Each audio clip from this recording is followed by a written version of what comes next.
Liberation just have vastly different understandings of what liberation is for. I haven't seen this much importance and attention.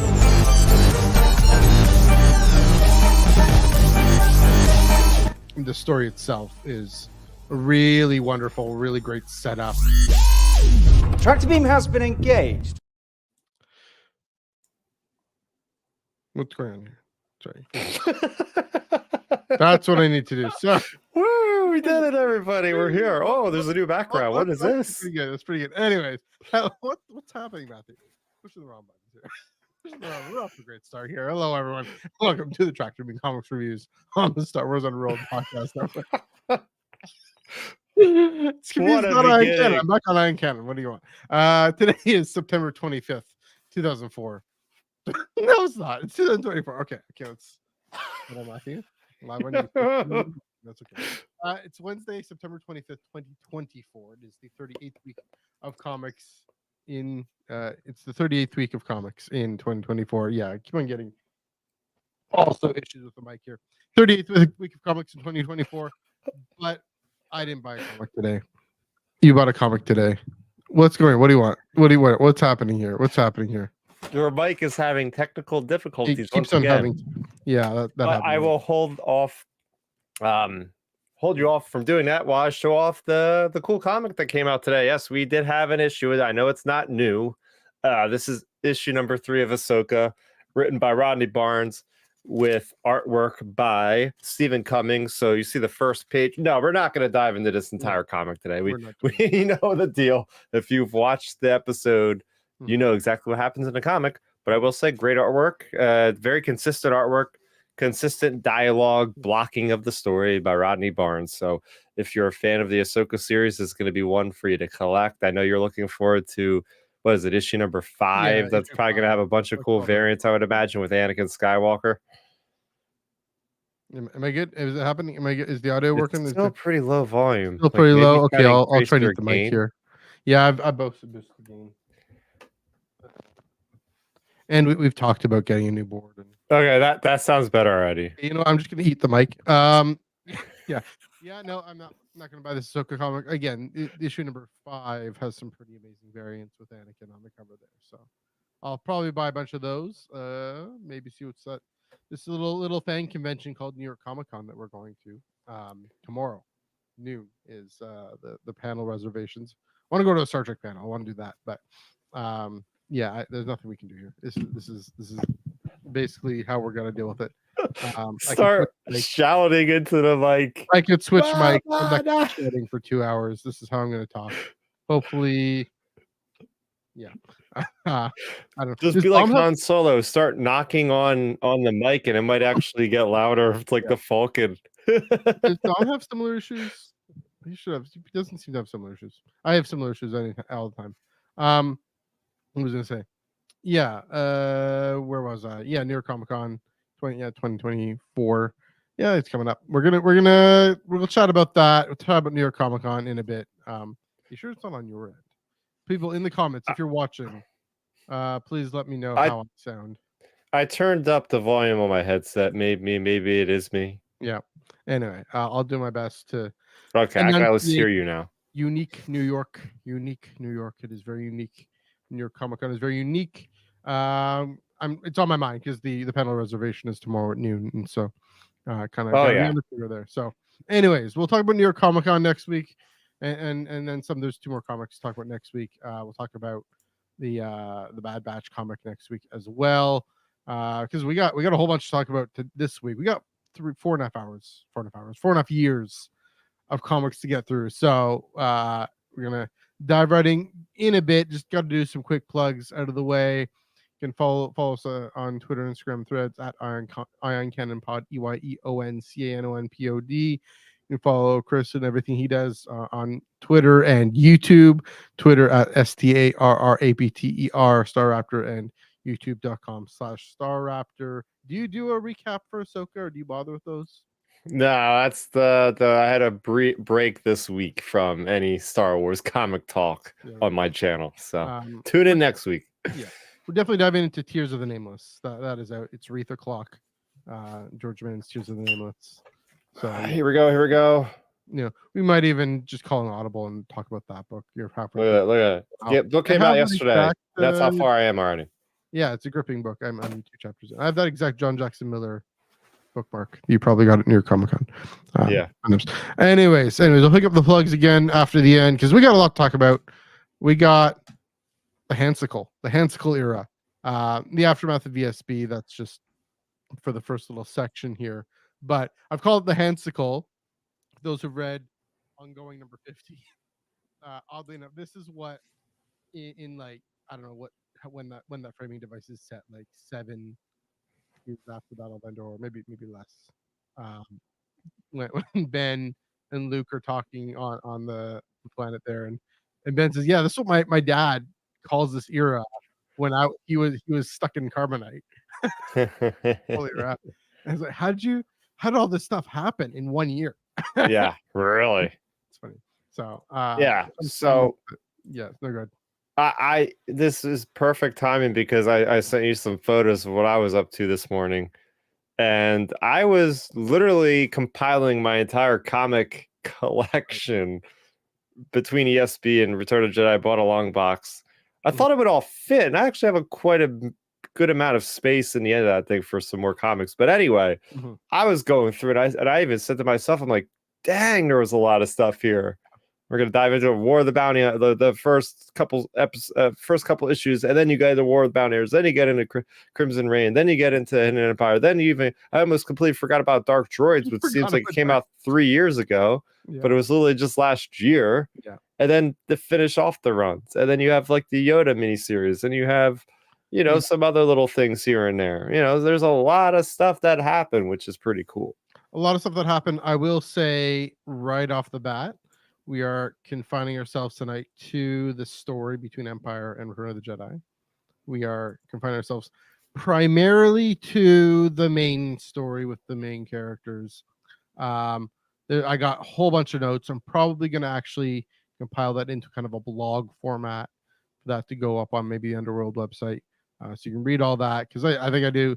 It's interesting. It's an interesting exercise, and thanks to the Wikipedia, especially for jogging my memory. So many articles, just okay, what happened here? Okay, jog my memory. To really just gather it all and put it all in one timeline, and it's not really a timeline, but in one flow to see where things get picked back up. Because it's comic books, we read single issues, and it's hard to remember. It is hard to remember what happened when. So. This was a great exercise in just going through.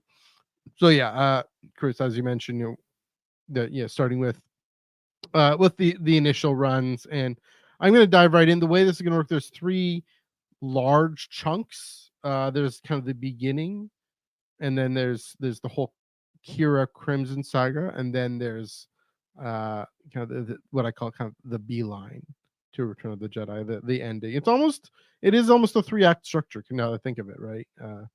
The shorter beginning, large middle, shorter end. So hopefully this won't be a Kurosawa length film, but we'll do our best to get in. Let's start off right off the top here. The whole premise at the beginning was to say, like as I see here, the aftermath of Empire Strikes Back.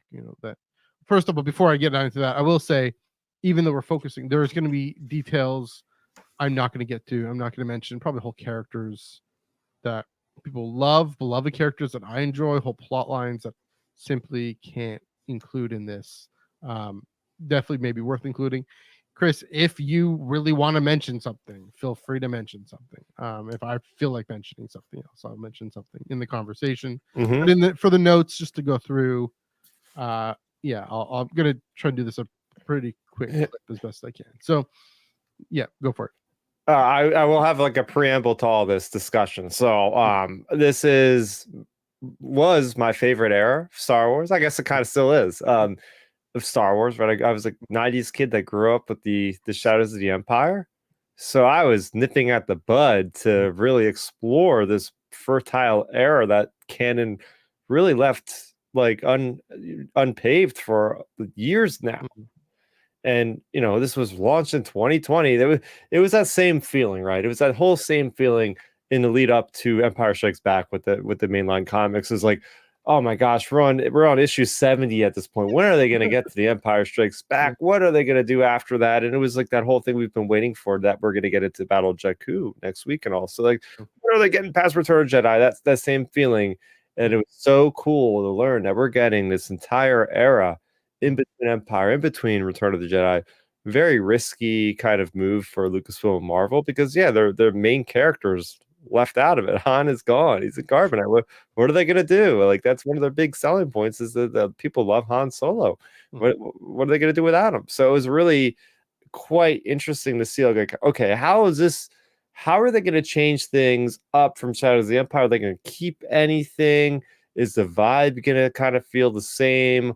What are our main characters? Like, what is going to happen? And we're going to talk about that all obviously this week. But that was just one thing I wanted to note, is like, this was an era that I really wanted to see in canon, and I was happy that we got so many cool things in it. Yeah, and it's interesting. I was going into it a lot more fresh, because I had read Shadow of the Empire when it came out, way back when I was in high school or whatever. Don't really remember, not too familiar with it, never played the game, never read the comic. So going into this clean, fresh, whole whole mindset, but also, like I said last week, the Anakin Vader question, and how that gets finally resolved on Endor and the Death Star. There's a lot for Charles Soule especially to do, and what he did, and it was an ambitious project, but they started off with in the right place, in the obvious place, which is what is the aftermath of Empire Strikes Back, and they start with the characters themselves and the rebellion itself really reeling from this desperate escape at Hoth, from and the characters themselves, especially Luke and Vader, reeling from the encounter on Bespin, on the bridge there. Leia and Chewie are grappling with Han's sudden appearance, right? Luke is wrestling with Vader's revelation. I'm your father. Is it true? What does that mean? What does that mean for what Ben told him and Yoda told him? Vader's wrestling with Luke's rejection. That was a real, almost chink in his armor, if you will. And lastly, can the larger scale question, can the crippled Rebel Alliance bounce back? The cells at the start in that first arc, they're intentionally scattered and they're limiting contact. There's these really limited contact protocols in place, and we'll get to how they get around that in a minute. But they just very careful, very cautious, and that they really start off that being and starting that way gets a good trajectory. And I'll keep going, and then we'll look back at the era, at this little chunk first, because kind of this into the second and third arcs, they start ramping up the tension. And so, the main crew, they go back to Bespin looking for answers, and Tarkin's protege catches up to them. Get to her in a minute. Also, at the same time, with the Empire being ascendant, which is a great prequel, by the way, Vader has time to hunt down Luke's past, and therefore Anakin's past. And that leads him to a confrontation on Naboo with Sabe and the Amidalans. And for his trouble, Palpatine punishes him by sending him to Exegol without his limbs, and kind of Ochi of Bestoon having to at least test him, if you will. But Vader can rebuild himself, and he retrieves the Wayfinder we see in Rise of Skywalker, or one of them at least. Yeah, the one that Kylo Ren I think gets. And he discovers the Sith Eternal Fleet. So some nice tie-ins to Rise of Skywalker. Oh yeah.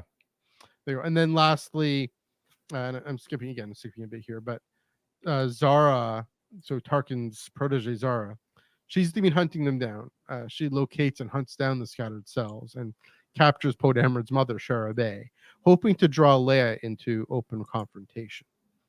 And then a few more points. Meanwhile, Dr. Aphra and her crew, they're looking for different artifacts. We got Tonga and the Edgehawk crew. And this becomes a bigger point than we thought. You have Tonga and the Edgehawk crew, Boba Fett, Bylor Valance coming up from Legends, whole bounty hunter cabal, whole underworld.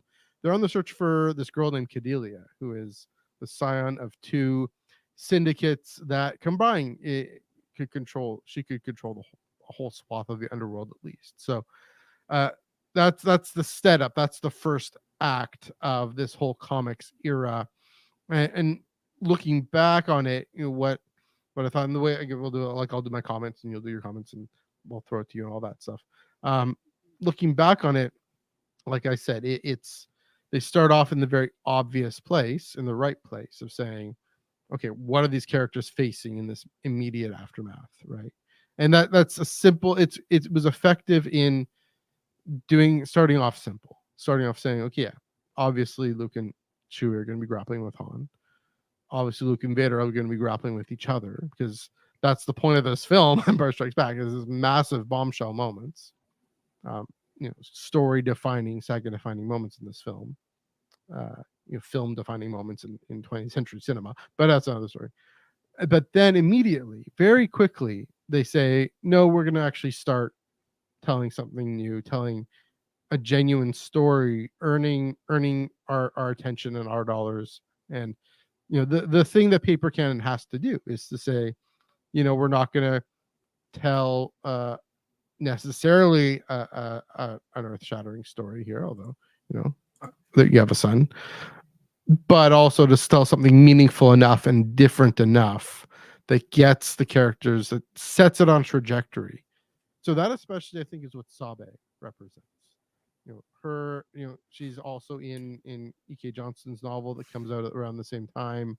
Her and Greg Pak, E.K. Johnston, Greg Pak, really bringing this character to the forefront as a paper character, and say, oh yeah, this is going to be this new way, not just through flashbacks, but through a present character to rediscover who Anakin was and who Vader is. What a shocker! Yeah.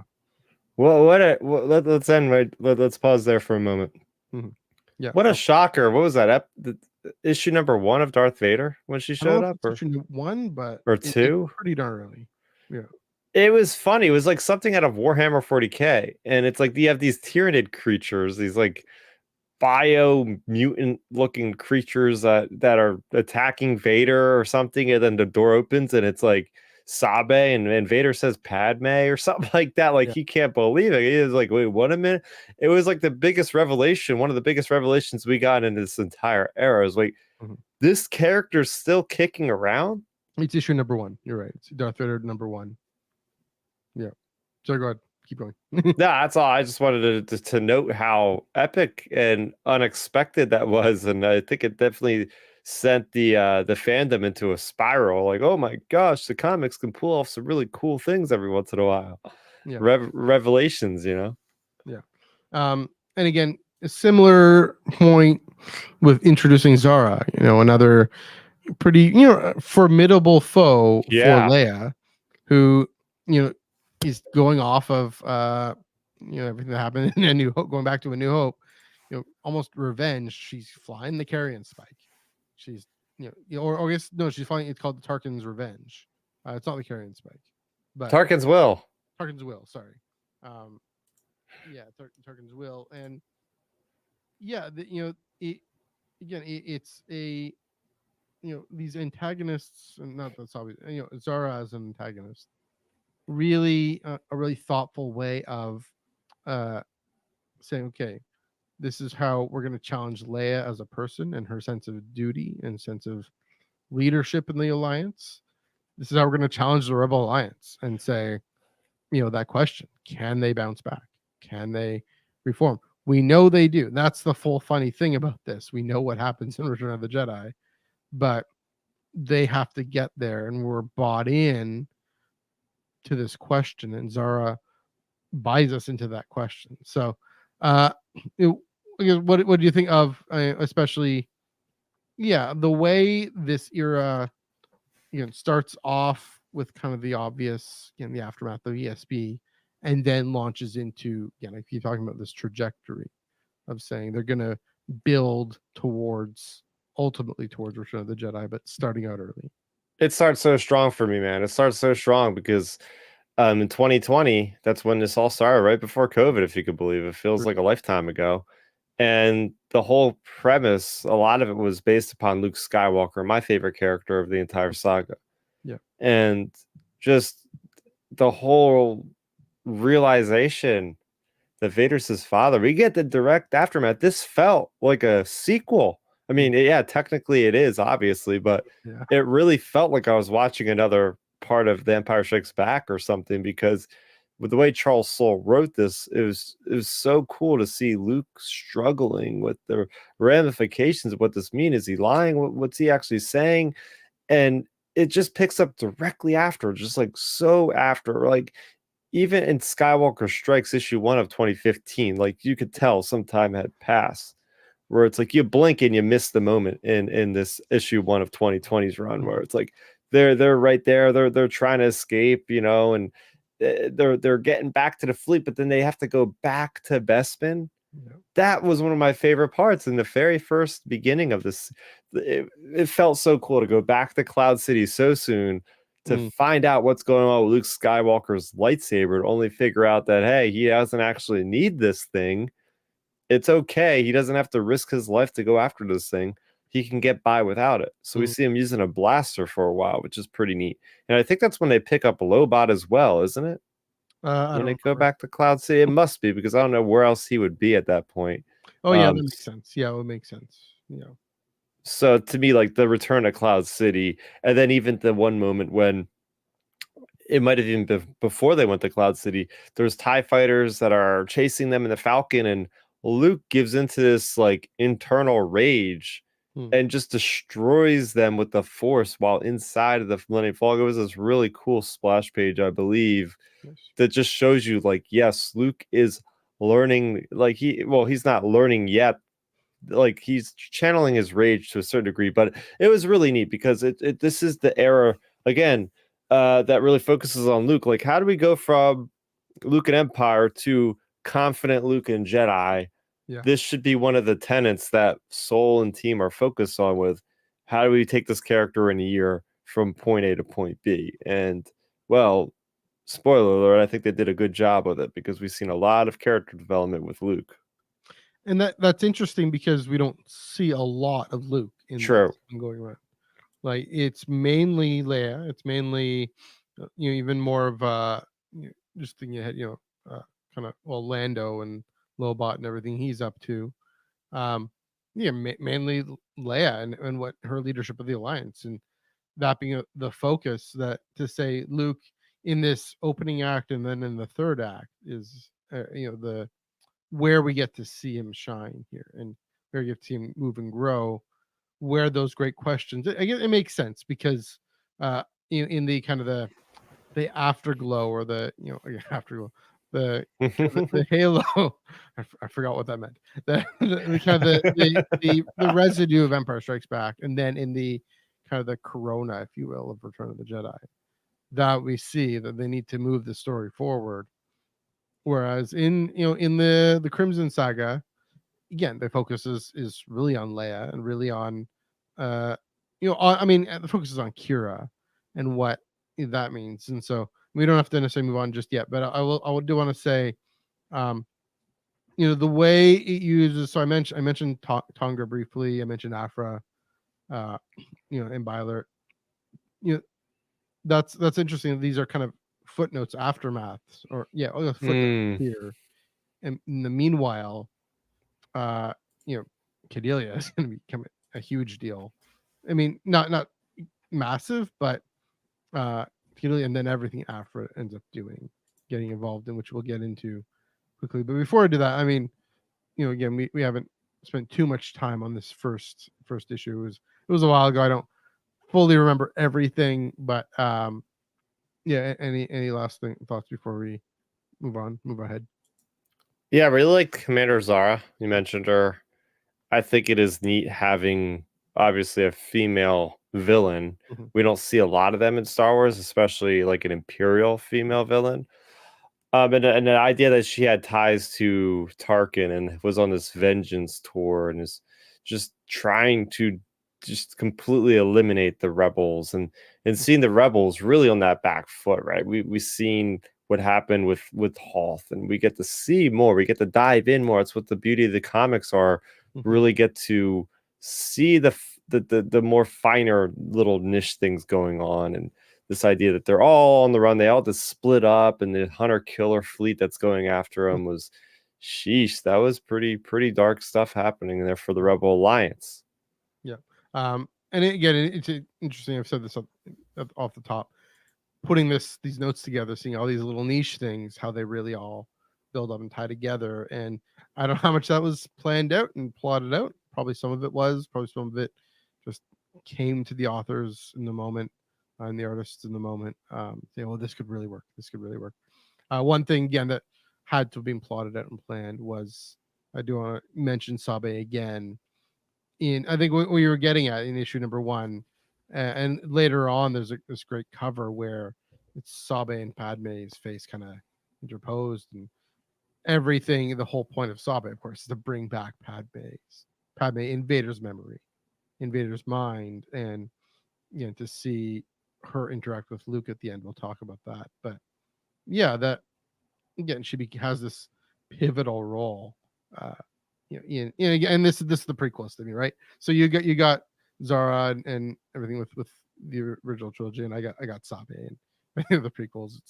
I mean, interesting with Greg Pak and bringing back the Vader the prequel flashbacks. They kind of die down towards the end, which is, I think, effective. But again, it was a way of bringing back the prequels without just having to use a flashback. So again, effective way to start.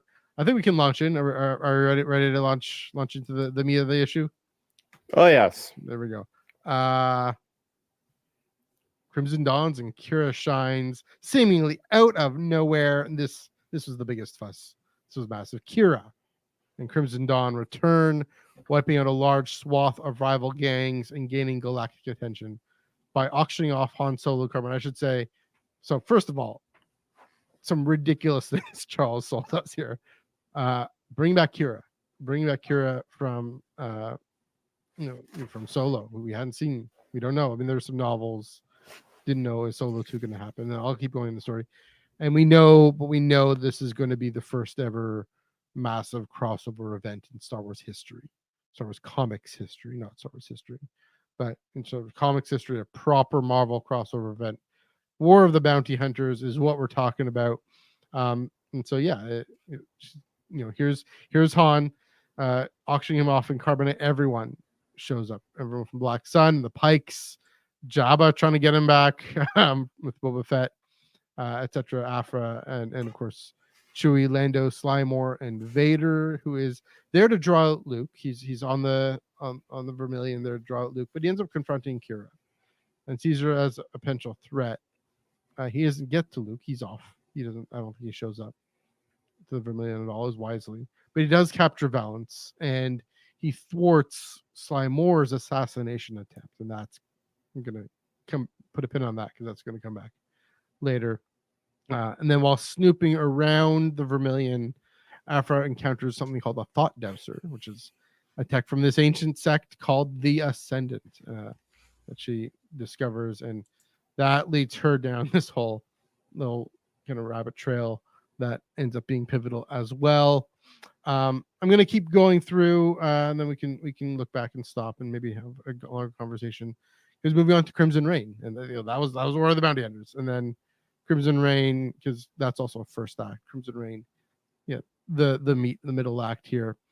Now that she's got everyone's attention, Kira assembles a network of loyalists from all segments of the galaxy, including, I'm going to name them, Sava Watch, Madeline Sun, and former Barleth student Kofan Ferris. Also, Cadelia is in there. Ochi is in the crew. Sabe, sorta, maybe. And the Knights of Ren, of all people. Anyway, there's a bit of a side quest. I don't know why, but why not? That's probably why. Anyway, she announces her aim. Kira announces that her aim is to destroy the Sith in order to liberate the galaxy from centralized authoritarianism. And so to do that, among other things, taking over the Underworld effectively, she compiles an ancient device called the Fermata Cage to trap Sidious and Vader. I think there's a connection to Darth Maul in there somehow. Don't quite remember. Yeah, I think so. Yeah. Yeah. So the Formaticage and the Underworld. She also visits Leia, and this is wild. Like two Han Solo's lovers. Here's Han Oh and man. Carbonite, but having an impact here in a way. Visits Leia on Home One, the thing we were kind of hoping for. Tells her where Zara's fleet is, with Sharabe captured on it, and the reason she does that, she sees the rebels as part of her plan to defeat the Sith, but in the grand scheme of things that we know, the rebels go on are able to defeat Zara, and that becomes a turning point that gives them a leg up on the Empire, and I'll explain why later. But yeah, that they're able to clear this great antagonist out of the way, threat out of the way. It leads to this kind of the large scale kind of midpoint there. Afra, she's still under the bowels and whatnot. Look, exploring the Ascendant here. Yeah. And she comes across. She's in the basement of Barla, and happens to be a temple. And she encounters the Spark Eternal, which is the origin of the Ascendant. And it was really interesting. Merges her mind, takes over her mind, reveals its secrets, and yeah, a lot of these things. I'm gonna say we'll get to it. Yeah, these are things that are seeded that have lots of payoff coming up, and that seems to be. But actually, before we go into maybe Hidden Empire, let's stop there. Now that's fresh in our minds. I'll throw this to you. When you knew there was going to be a crossover, two things. Think back when you knew there was going to be a crossover. Then when you read that, was it the Alpha? Was the Alpha number one? Yeah. Bounty Hunters, and Kira shows up. First of all, was that a surprise? What was your reaction when you read that? Yeah, reading this in the parking lot, I basically kind of yelled like, "What?" Yeah. In the car, just reading this thing, and what the heck? Yeah. I immediately was like, "Oh, this is gonna break Star Wars and Twitter and everything. This is gonna be nuts." Because as we know, like Crimson Dawn was gone out of the picture. Last we knew, it was like, okay, by A New Hope, I guess this thing is dismantled. We haven't heard about him since. So having it be like this sort of like hidden Hydra in a way, and that was such a brilliant move to bring this brand new criminal syndicate. Yeah, we deal with the usual suspects like the Hutts and the Black Sun, but to throw this new unpredictable one in the mix was really cool, and it just shows you the power of Star Wars canon, quite frankly. Like just the idea that, hey, just because this character was used in a movie, we could continue telling her story in a darn comic book and give you some really juicy stuff. So that to me was something cool, something bold. I love to see it in Star Wars when we make big swings like this. Again, like that was, I talk about it being a high watermark. That these crossovers were a high watermark for comics. As I mentioned when we started doing this version of the Tractor Beam, I mean that was kind of in towards the end of Hidden Empire into Dark Droids, but for them to really tell. I mean, I talked about Sabe and Zara representing a meaty story. Kira is the meat on the bone here. She is probably the most important character in this whole era, and who'd have thunk it? Who'd have expected it? How she would be able to, like you said, curveball. She functions. It's this meta thing where she functions both as a curveball to us because we weren't expecting it. We thought, oh yeah, Luke and Leia, or Luke Chewie and Leia, Lando and Leia, going on the merry way, having their adventures. Maybe some criminal underworld, maybe some other folks, but no, it's all centered on Kira that we didn't expect, and that really twists our expectations.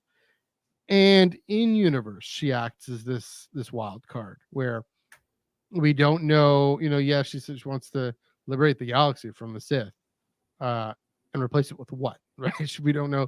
Does she replace it with herself, her own rule? She has Maul's kind of tutelage in the back of her mind there. Things that come out in a flashback, and even the encounter with Vader, the Terrace Cassie. We know in Solo how she's, what are her motivations there, right? kind of maybe to burn it all down. Maybe that's it. Maybe there was something, a real moral core to her. She does treat her people well, and that does come through. Especially in Crimson Reign, it's all about these different groups within Crimson Dawn that she cares for, knows, understands. Especially, I mean, I got to shout out this one issue in the middle there, number 3 with Madeline Sun. That's Crimson Reign, where they're, she's looking back on the history of the Jedi, and she goes to try and recruit Yoda. Doesn't work, but that's okay.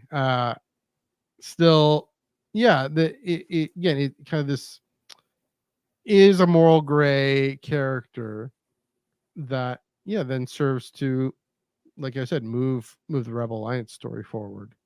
And in this thing we were all hoping for, all looking forward to, what if Kira met Leia? They have a moment. They're both all business because Leia can't trust her, but they have a moment of, we both want to save him. I think Kira says something about, you're better for him than I am. So I think something like that. So so I just thinking through about Kira overall. What do you think? How do you think, at least in War of the Bounty Hunters into Crimson Dawn, how do you see how she was used, how she was able to connect with other characters, and her effect on the galaxy? Yeah, she definitely is a big figurehead that is laying down the foundation of this era, right? You look at like Shadows of the Empire, and Prince Zizor was the big bad, and I would say that Kira is basically kind of the same, kind of taking up the mantle, kind of like in that regard of like, okay, this is the big criminal syndicate leader that is pulling the strings on everything, and we get to see the side of her that was pre Crimson Dawn a little bit. But then we also see the side of her that was like, wow, she got taught by Maul, and she is cutthroat. She appears sweet and fine, but she could do some pretty vicious things behind your back. And, it's just how it is to survive in the Underworld. She survived in the Underworld by learning these lessons that she learned in the young adult novel Most Wanted, I believe it was, by Ray Carson, I believe. So it's great seeing again like more of that canon continuity from all different mediums of the Star Wars galaxy, thanks to the story group giving out the different pieces of material to be like, okay, this is how she should be acting because this happened in this, boom, boom, make a reference to this. So it all connects. But yeah, it's cool to see, but it's also kind of sad to see her that way, because like this could have been somebody that was with Han Solo. This could have been a character that would have had a different destination, and we do find out where she ends up, but it's still like, wow, like she has become quite a hard individual, as far as like she's got to just live life on the rough side to get by, and she's very powerful. She was able to seed all these moles and these different organizations and just spring the trap. Like, I mean, how many other people out there that aren't force sensitive are going to say, I want to kill Vader and the Emperor, right, and do it with confidence and not in a joking way? Like, she seriously has this planned out, and she almost pulls it off. So yeah, I think she was brilliant. Yeah, we'll get to one. Yeah, we'll get there. Entity that also tries to take them out later on, but yeah, well, just thinking about that, there's a parallel there. Interesting. I'll mention it again. Yeah, she really shows. You mentioned it's a tragic story, and it's a tragic story all the way. Her whole story is this tragedy. Again, she's still alive, so we can still use her. They can still use her in a story, but yeah, the tragedy of what it takes to live under an oppressive empire, what it takes to live under an empire that doesn't seem to really care all that much about the underworld unless it's affecting their interests. And yeah, as we see, one of the things I didn't mention, that there's the Imperials have this whole huge paranoia and a witch hunt about all the Crimson Dawn operatives that are in their midst. And so that, but it's almost to say, if you just taking care of people better empire. People wouldn't have turned to crime anyway. You wouldn't have had Crimson Dawn causing all the problems. So it's another example. It's another way that the oppression of the empire is part of its own undoing. That does remind me a little bit. Is that Heir to the Empire, like the Thrawn trilogy, where the Underworld ends up joining with the New Republic, and taking out the Empire.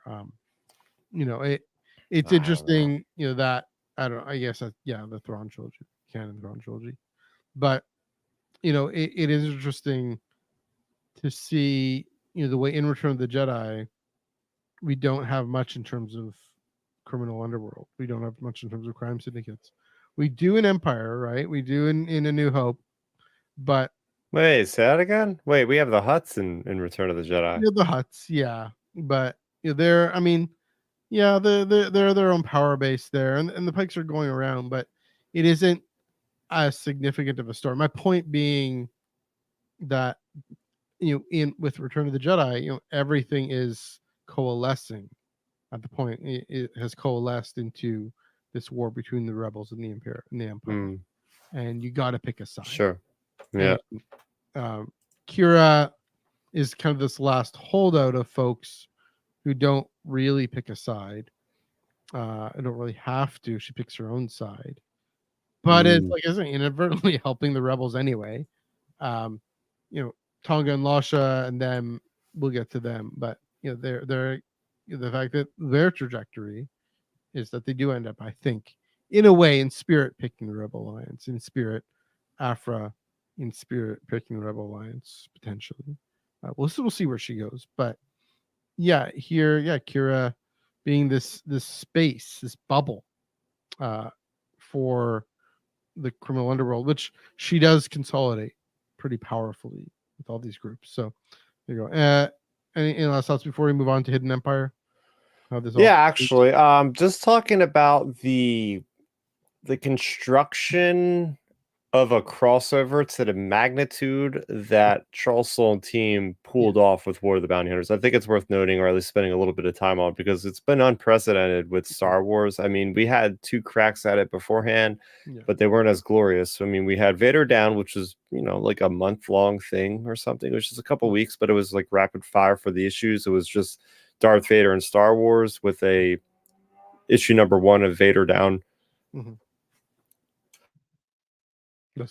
Vader, and you're gonna talk about the weird one with Afra. Bad time to sneeze in the middle of trying to get through that. Happens to the best. So yes, we had that. Then we had the Screaming Citadel, which was the really wonky, like Luke Skywalker, Dr. Afra dealing with like Star Wars versions of vampirism in a gothic setting, which was fun in its own right, but nothing really impactful came from that. But getting into this War of the Bounty Hunters, it was way huge. Like they had the prelude with Steve McNiven, famed comic book writer, did the interior art, which was pretty awesome. It's up there. Yeah, it's over there somewhere. And it was Boba Fett, in black armor. It was a really cool thing. But then, like, actually having 4 different stories interweaving, and it was really, I know it was frustrating certain weeks. And they rectified this in future things like Dark Droids a little bit better. But the idea where it was like, okay, Dr. Afro would be on a Vermilion doing stuff, spying on somebody. And then you would get like another character's perspective, like Vader's perspective of the same thing happening. But I still thought it was kind of cool to see like what was around this corner while this was happening, and really getting the fuller picture as you read everything. And just seeing how Lucasfilm and Marvel was able to put this stuff out at a good clip. So we were getting like sometimes even 2 stories the same week. Where it's like, okay, we had a checklist going through. Okay, we got to read this first, read that, then do this. And then he even had like single issues of like, what is it? Zuckuss got an issue, IG-88, Jabba the Hutt. So you even had one shots that were peppered throughout the run. So it was a really well done maneuver by Marvel. And yes, it wasn't perfect, as I said, but I think they did find out the lessons from doing it. But hey, it's a great time. I mean, you have 4 issues going on. We don't know what's going to happen next with Star Wars ongoing, but hey, they were able to at least try it out, and I thought it was pretty cool. Yeah, I gotta say those little crossover moments, I thought those were really, really fun and interesting, especially when you have two different artists doing the same moment. Yeah. You mentioned the one with Vader. There was a moment with in Afra and Bounty Hunters where Afra and Sana encounter Boba Fett, right? Yes. And there's this little we get that, I guess, a week apart. No, it was the same. It came out the same day, and yeah, that's the kind of thing you can do here. I will say, they still ease their way into it a little, and that the War of the Bounty Hunters primarily is all this jockeying on the Vermilion, at least from the way I can gather it and remembering it. Yeah. This jockeying on the Vermilion, and then Hidden Empire is really the full blown kind of galaxy spanning crossover that they really had built their way into. I will say, being on the Vermilion, it reminds me of like the Battle of Jeddah or the dedication of Starlight Beacon, right? That kind of thing of we're looking at the same event through different in the same place and same setting, whereas Hidden Empire is this story that keeps building on each other, kind of like High Republic. I mean, that's the thing with Charles. He was involved in both these great interrelated, interconnected things. I'm guessing. I think. I mean, he phase 2 was going on at this time, so he was able to focus more on comics. From I'm guessing. I think that's my best estimation. But yeah, with Hidden Empire, I mean, they really did lean into that. I mean, just the flagship run was really well structured in just looking at different angles, building this Fermata Cage effectively, or just building it, so that's why they have the Knights of Ren infiltrating Vader's castle on Mustafar. They got to get this key, right? It's why why they have these orphans. I forget what mission they have to do specifically, but you have Death Stick and all these other characters dealing with the underworld, and then I mentioned Sava, Madeline Sun, and Kofan Ferris. I mean, I got to hand to you. I'm loving Tears of the Nameless because of Wreath. loving the scholars, loving the Barlathians, who because again, Madeline Sun was a professor of theology. I'm owning it. She was a professor of the Sith and of their ideas and origins, and just of the dark side and the Force. And Kofan Ferris was a student, contemporary doctoral student to Afra and Sana, and they I'll get into Scholar of the Ascendant, and really showing that angle and that corner of things that really again is impactful and meaningful. I mentioned how this is this bubble where we can focus, where we can have this underworld faction really take charge.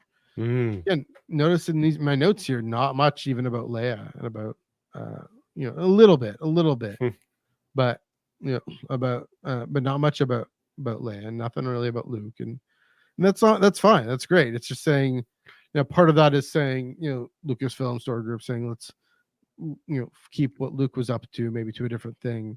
Let's focus on, again, I mean, paper original characters, comics original characters, having not the ultimate impact on the story, but having an impact, and no one had a greater impact in this thing curated.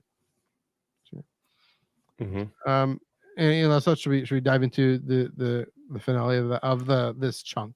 Yeah, we'll dive into that. Yep. Hidden Empire. I'm gonna take a swig of water. Spoke a lot. There we go.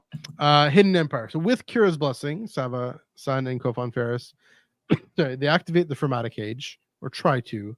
Vader senses it. He arrives and nearly kills the poor Barlathians. At the same time, Sabe, she's holding her allegiances close to her chest. She joins Vader in the kind of this quest to hunt down Crimson Dawn Imperials, and comes across this Governor Tantaza, who is, get this, threatening the planet of Anakin's childhood friends, Kitster and Wald. Again, bring all that back full circle. Love it. and Vader, Tantaza activates this planet-killing weapon, and Vader pushes through and has these visions, and he deactivates it, but she flees. Meanwhile, and these but different things happening at the same time. Arc Eternal is revealing the history of the Ascendant to Aphra, and their tragic end at the hands of the Sith, ancient enemy. Also, the power of love and suffering that Aphra needs to learn, and so then all of this, and this is where all this is leading, is to the Amexine station. This is Drenger. Maybe not. Anyway, Kira makes another attempt to activate the Fermata cage and entices the Spark within Aphra to take on its ancient Sith enemy anew. Vader arrives to end this nonsense once and for all. This great convergence of this crossover event. Kira ultimately fails, and she goes into hiding. Vader evades the cage again. Aphra evades him for the millionth time while also being free from the Spark. And here's a big one. The Spark Eternal merges with the Fermata cage to form a whole new technological terror in the galaxy. ... Meanwhile, fresh from its victory over Zara, the Rebel fleet has assembled in strength, except its fuel supplies are limited. So they go get fuel. There's a whole thing. There we go. And last but not least, or just two more points here. A decade later, very much not frozen in carbonite, Han and Chewbacca had discovered and reactivated the mind of Ajax Sigma, an ancient droid intelligence that sought to establish a haven for self-aware droids. And lastly, Sly Moore, Tantaza, and a gang of lesser Imperials. They take their Crimson Dawn allegiance, their contact, and they carry on, have this secret plot to take out Palpatine, known as the Schism Imperial. So yeah, that's the crossover event effectively. Hidden Empire itself wasn't so much a crossover; it was mainly just its own thing, and then Aphra. But again, Vader being involved in that, and Crimson Dawn being involved in that. Again, what I'm really noticing is, I mentioned how Aphra's contact with the Spark Eternal, it leads into the everything that converges on the Amexine station is going to lead into this next technological terror as well. Trying to see everything Aphra was doing before that. Again, Sly Moore, all the way back in the beginning of War of the Bounty Hunters, she's trying to jockey for position. She gets demoted, but then she gets promoted again, or not. She just breaks ranks and tries to take out the Sith and replace Vader with Luke. And again, Crimson Dawn having this effect while having the effect on that kind of schism, this sect within the Empire that we're going to see kind of come to roost here. Again, seeing all these things, seeing how things that are set up in one little bit, one arc, really pay off in the next arc. Those two examples. So, again, it was kind of perplexing. There's this Hidden Empire banner, but the ongoing run and the Vader run didn't really have much to do with it.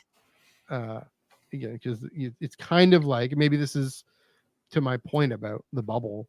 It's kind of like they're starting to separate out, right? They're starting to look ahead to Return of the Jedi, and we're starting to think, okay, the beeline, while also this other thing happening at the same time with the Spark and with the Fermata cage and with Crimson Dawn. And yeah, it was a little tricky to read, but it just meant that our attention was split again. And so that's what I remember being, okay, with head scratcher, but I thought ultimately satisfying, especially how Aphra ends up is one of this beautiful ending to her story so far. Right, because I think it ends with at the same point at Hidden Empire, more or less. So yeah, that, and again, there are other things I didn't mention, but yeah, so I'll throw it to you. No, that's the Dark Droids.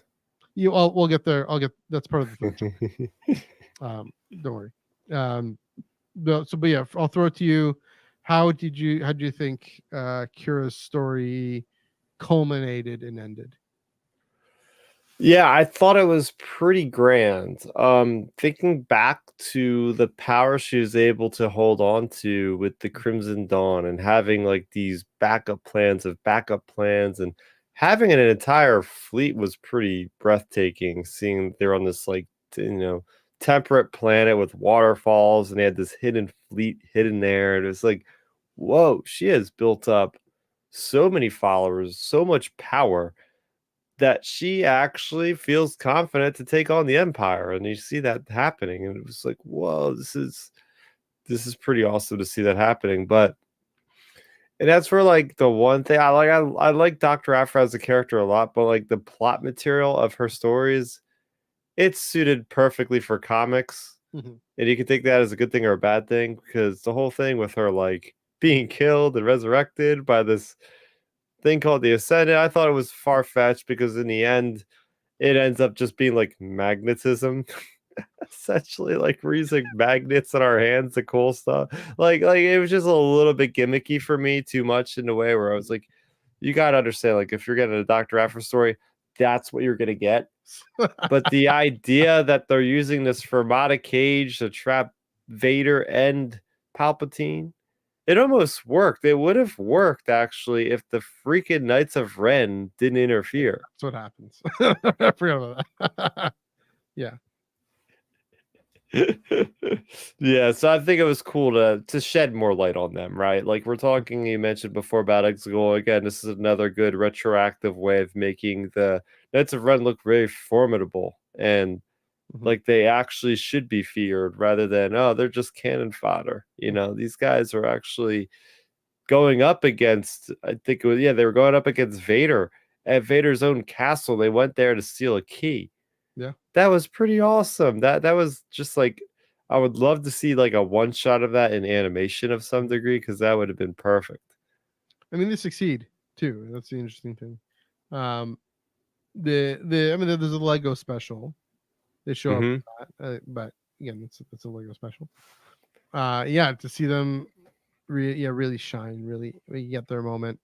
Yeah, and you mentioned again, Vader able to come in and take care of business when he has to, and that's the interesting. We see the Empire in this, like I said, in Hidden Empire, they have this paranoia, this McCarthyite witch hunt thing going on. Here in Hidden Empire, they're kind of more focused on dealing with the rebels, but yeah, they have to show up. And Vader has to. He senses that the Fermata cage is being activated. One of the things it's starting to build in is to say that Vader isn't invincible. That he has to actually, he's drawn out to deal with this issue. To say, oh yeah, he'll be drawn out again, and then he'll be drawn out again in Empire Strikes, in Return of the Jedi. And so, yeah, definitely that thing thought through, thought out. Yeah, I mean, I don't know how much more you kind of said mostly what I had to say. I thought it was an exciting end. Yeah, especially like for Afro. That's what I was gonna say is, I've said this multiple times. Alyssa Wong has written the definitive Dr. Aphra comic. Okay. And I would say, and you're right. It is this whole thing with the Ascendant, this weird magnet thing. That is sort of this metaphor of, well, once we have it revealed that they're this ancient enemy of the Sith, and they were sort of trying to be nefarious and dark-sidey and weird, but they can replicate, kind of like the way the Mandalorians replicate Jedi power through technology. The Ascendant try to replicate dark side Sith power through technology.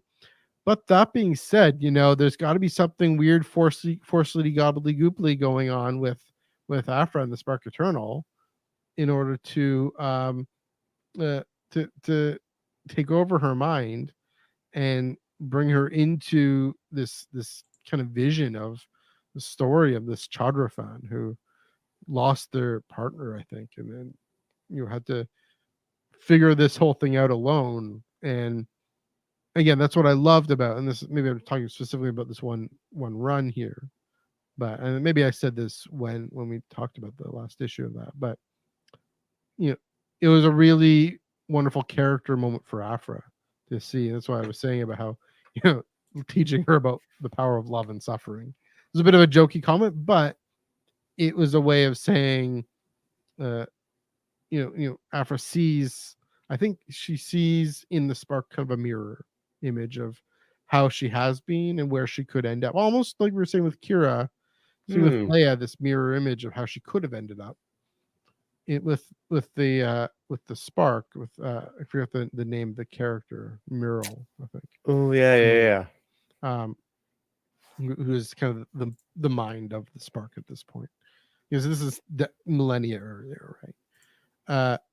To say, are you gonna be kind of sardonic and pushing people away and pushing everyone away, and that's going to be funny at first and kind of feel freeing at first, but at the end of the day you're just going to be vulnerable to whatever dark side power is rising in the galaxy. And so it was an amazing moment at the end then when she does return. I guess she actually does die, maybe. I don't quite it is, you're right, it's kind of weird. But then Magna and Sana and her father, and then this girl that she sort of rescued, and they're all there, right there with her in the Formatic or the Mamixine station, rescuing her. And at the end of this issue, her Sana and Magna are kind of polyculing into the sunset here, or whatever format their relationship takes. It's unsure, but to bring Afra's character moment there with along with Kira and her arc, how she again she's kind of trying to be on her own. There's this epilogue, the epilogue to this. She's alone at a cantina, seeing news of the victory at Endor, and she's like, I could have been part of this. I could have been in on this, except I'm alone. But she also holds her head high and says, I had something to do with this. Yeah, technically, yeah. The thing that I wanted to happen ended up happening anyway. The Death Star plans. Remember, she was responsible for those moles on board Death Star 2, right, to get away with the information to say, hey, the Empire's constructing a Death Star. So in the back of Leia and the generals of the Rebel Alliance, they're thinking, they're preparing themselves, even though they didn't have the plans yet, like, hey, we got to start bolstering our forces because there's an upcoming imminent battle that's going to happen as soon as we get our hands on whatever those plans are. And, still griping that we haven't gotten the whole story with the Bothans yet, darn it. But hey, maybe we'll get a miniseries along the way someday. But anyway, so she did have a direct role play because she caused so much confusion amid the ranks of the Empire and these criminal syndicates that with her without destabilizing, the rebellion might have not had the ability to be able to get the resources or whatever else they needed to do that battle. So yeah, that's true. I forgot those were Crimson Dawn operatives who find safety in the Rebel Alliance, right? There was this weird kind of one-shot interlude almost issue, which like I thought of including, but realized I know in the grand scheme of things that's significant. Again, the rebels to be able to defeat Zara, and therefore they have the strength to reassemble, like Avengers Assemble. There is kind of an Avengers Assemble moment a little bit, not in the same way as like Rogue Squadron in Hope Dies, but that they're now in a place of strength, especially when the whole thing with the Kezrat fleet, but when they can return, they're able to get back with all this fuel, all these resources. You talk about giving comics these key moments in the main run. You're right, we don't get the Death Star plans. We don't get any of that. We won't get the Battle of Tanab. We won't get we don't get much of what Luke is up to in this. Where's that green lightsaber? We don't get the green lightsaber. We're gonna get a bit more Luke at the end, like I said, but we mostly get Kira having a kind of almost not quite accidental impact, but helping the rebels almost in spite of herself, and Afra turning to helping the rebels ultimately. But there's a lot more going on along the way before then. So, and then lastly to say, I forgot to mention, I mentioned this again. It's worth repeating with the Schism Imperial, and how that gets set up, and then because we are going to see, and that is one of the places where this new chunk of story does connect with the main beeline to Return of the Jedi, and I'll get into that in a minute. But do you have any last thoughts on the whole darn Crimson saga, especially just those three arcs and everything? Yep, I'm ready to talk about this last exciting part, though. All right, let's jump into Act 3, which I'm lumping dark droids into that, in part because here we are. We're like, you and I are starting this podcast, and they're like, hey, where's the beeline? Where's the beeline? Is it going to earn its place, and whatnot? And so this does. It almost seems almost this appendix, if you will, to or coda to the Kira saga, because that merge between the Spark Eternal and the Fermata Cage creates the Scourge. It's a voraciously hungry droid intelligence that can infect droids across the galaxy. And Kira's ultimate aim was to defeat the Sith. The Scourge's ultimate aim is to just take over everything. Everything must become one with it. Yep. Including organic life. And you kind of uses Valance and Tolvan and even Vader as this bridge, and eventually succeeds in its experiments. That being said, there's the mindless Scourge that goes against everything that the mindful Ajax Sigma stands for, and we really get to see this whole new kind of corner of the galaxy. This Ajax Sigma and the what's it called, the Second Resurrection, this Church of the Second Resurrection. Which, the intro video is droid. These two different ideas of droid sentience and droid independence that we hear every Wednesday. Hear me talking about every Wednesday. That's me talking about the Second Resurrection there. And so he enters the fray, albeit through proxies, and because he's trying to maybe stay safe. They're all, no, you can't go in, but and whatnot.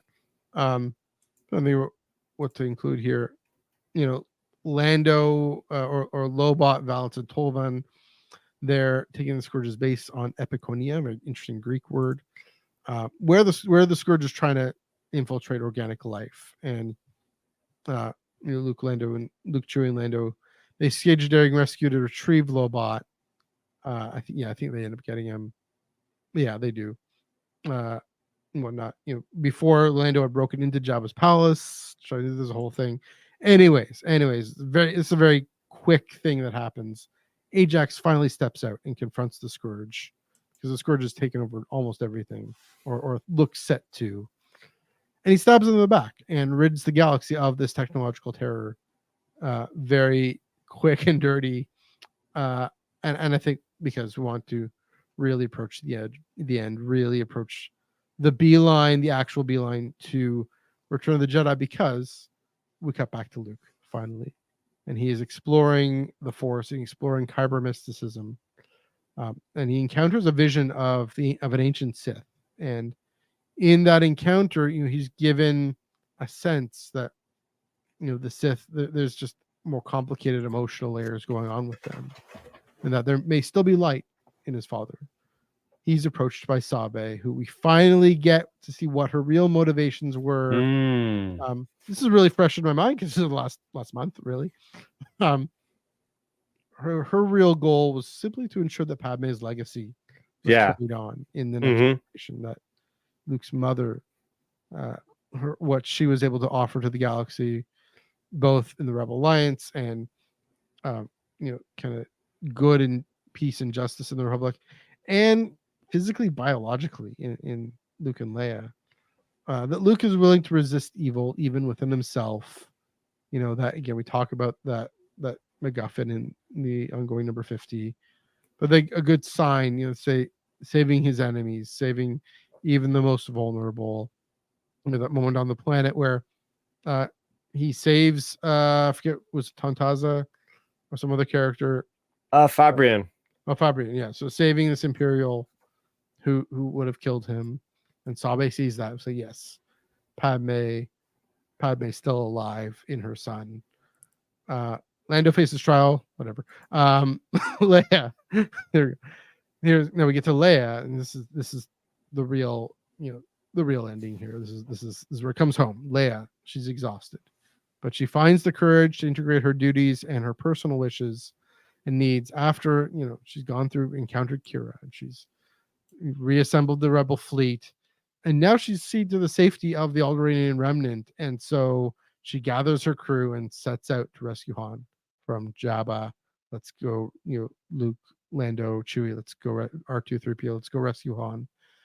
Now Vader, he's freed from the Scourge. He's withstood a rebel attack from the Markor. He takes the helm of the Schism Imperial. Says, I'm going to see if I can actually take on Palpatine here. Maybe. He leads them to Tython, where he sees a mysterious recording. It's again, Force gobbledygook of Luke expressing hope in his father's return. And then he goes back to Exegol to try and either destroy the Sith Eternal Fleet or use it against Palpatine. But again, he's brought to heel. After all this machinations with the Schism Imperial and with Crimson Dawn's Imperials and everything, over it all, Darth Sidious, in withstanding it all, he's still the Dark Lord of the Sith, and he is always in charge. He's 2 steps ahead, and so it will take something far greater than something internal Imperial machinations to ultimately defeat him. ... Yeah.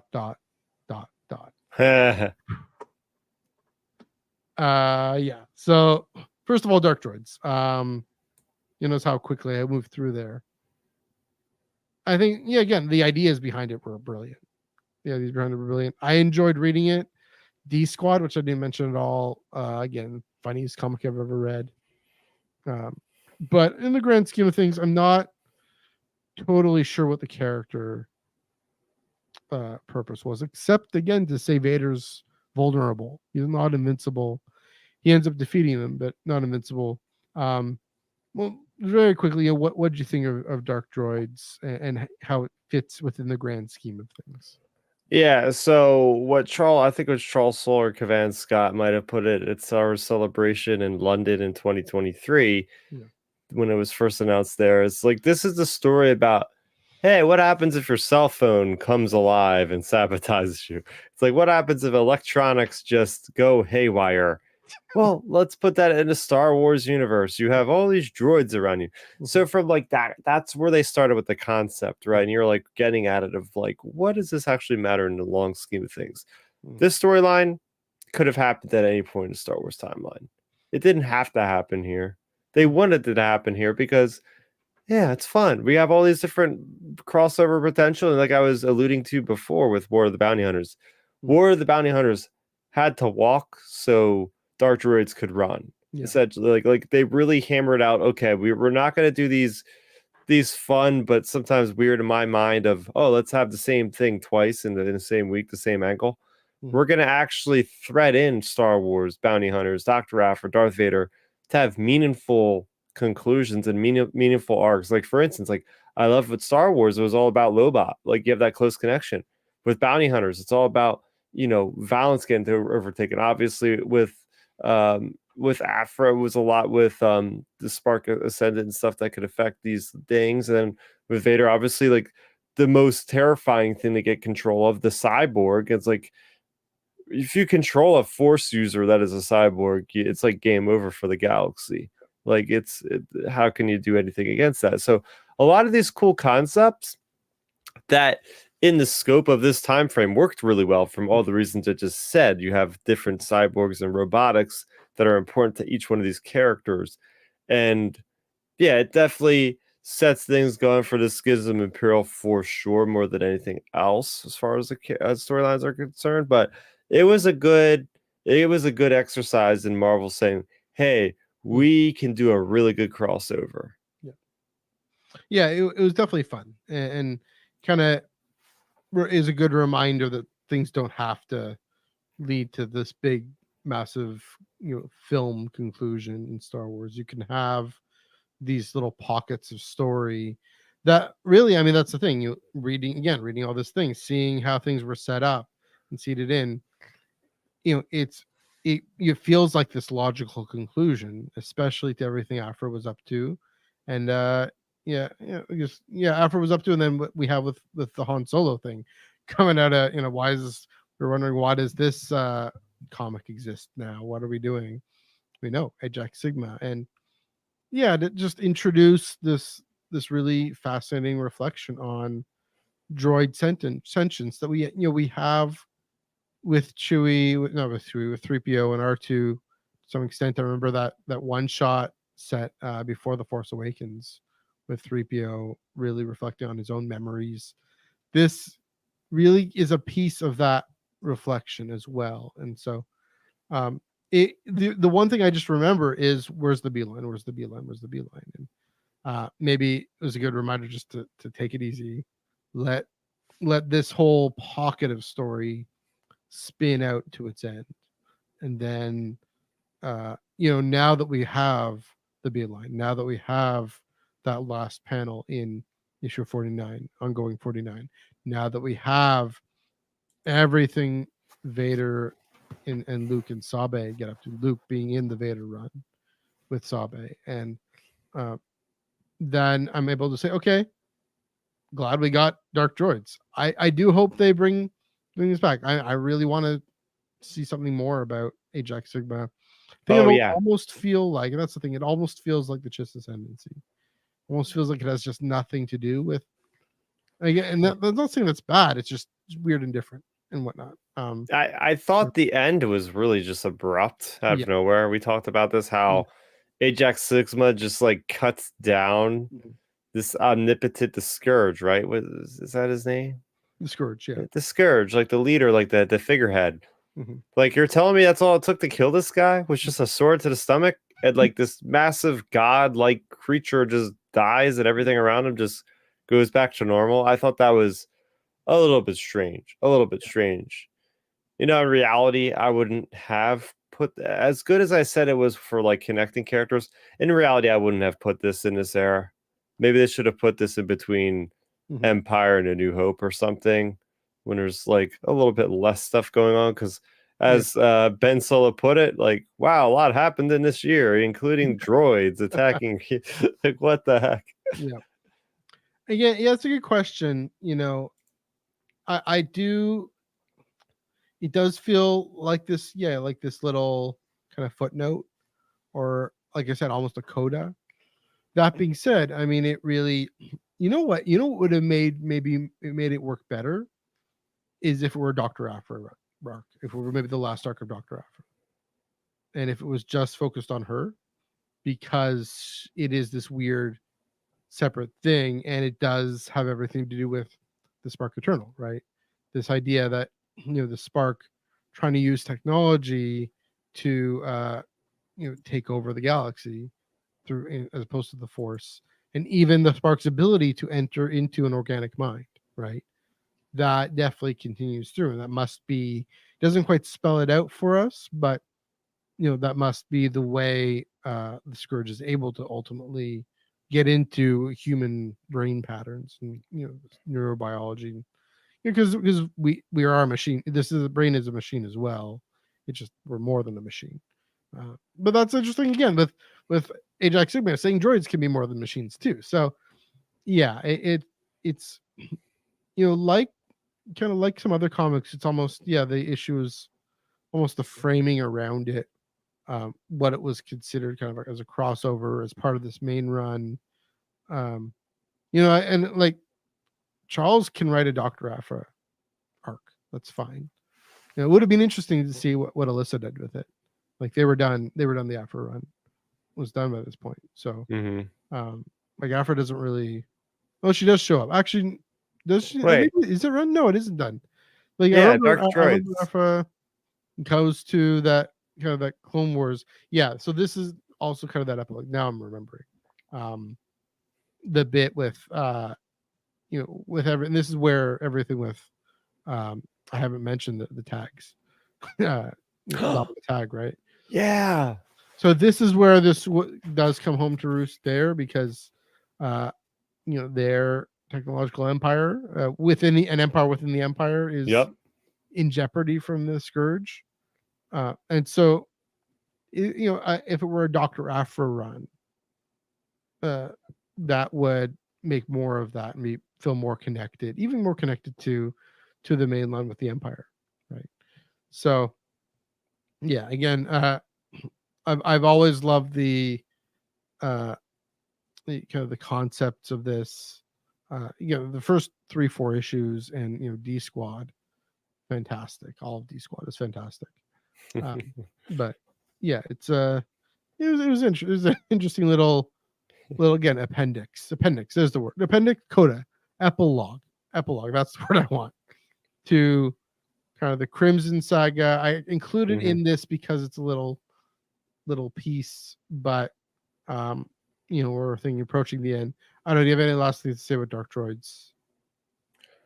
Yeah, it was definitely something that was a fun exercise. Like I said before, just getting to see the droids take the center stage, and it was fun because it came out in October. I remember us reviewing like one of the issues at Comic-Con in front of the battle droid, out of all things. Oh yeah, that's what we. Yeah, we were like, yeah, we're here. We're talking about the dark droids in front of a B1 battle droid at the Rebel garrison there on the pavilion in New York Comic-Con, and it was a perfect time of the year because that was going on during Halloween season, and you have like it was. I will say this because we didn't really get into it. It was the most horror Star Wars I think has ever been. Like there were some seriously messed up visuals, like people's arms being freaking attached to mouse droids, and some really despicable, just disturbing things. Yeah. I think that's another thing which I was saying was it's Star Wars horror, the closest thing we've got. I mean, we've gotten other things too, but going full on there, even again Aphra and I forget who she's with in that concept in that moment. I think with Just Lucky or Ariel infiltrating that droid factory, Clone Wars Zero droid factory, and the lights are dark, and there's I guess a droid kind of around the corner, or they encounter each other, or I guess there's kind of a race to it. Anyways, playing up the suspense really effectively and really meaningfully. So yeah, it was interesting. It was good. I do want to see more of this, more of Ajax. I'd like to see. I don't know if there's no story time, but sort of. I mean, well, Aphra is still out there and Ajax is still out there. Yep. So there's still room for an Aphra Ajax story somewhere. Maybe they can link up with Luke and kind of be part of. Maybe they'll have more of a place in the New Republic, just like the Alderaanian sort of scattered remnants do. But there you go. And then the end, then the beeline that we've just talked about for the last few months. But we've said a lot about it. But when it finally came, Luke getting his vision of the Sith, and Vader seeing Luke, and then seeing this vision of Luke. Yeah. And then the effect it has on him, right? The effect that Sabe ultimately has on Vader. It gets really, really satisfying. And then again, the exciting moment of Leia. I read back to that first arc, and again, the thing about her being Alderaan, and we forget, and this is what I said at the time a few months ago. We forget where she's come from. She's kind of forgotten where she's come from a little bit, because she's forgotten, maybe not so much forgotten where she's come from, but she's let the fact that Alderaan is the Alderaanian fleet is so removed from her interests, her concerns, her cares. Let me give you the things she focuses on, things she deals with. She's so focused on the duty of the Rebel line. She's Aragana, basically a general already. That is her home. That is her place, her identity now. But it's a symbol of how she gets so focused on duty and on what she needs for the whole galaxy, and having this recovery of her Alderaanian identity, of recovery of her childhood, kind of what we've seen in the in the Obi-Wan Kenobi show, rather, going all the way back to 2015 and that arc, that kind of short run in 2015. Yeah, it was this great moment that Luke is able to articulate this is something you want to do, Leia, as yourself. Go do that.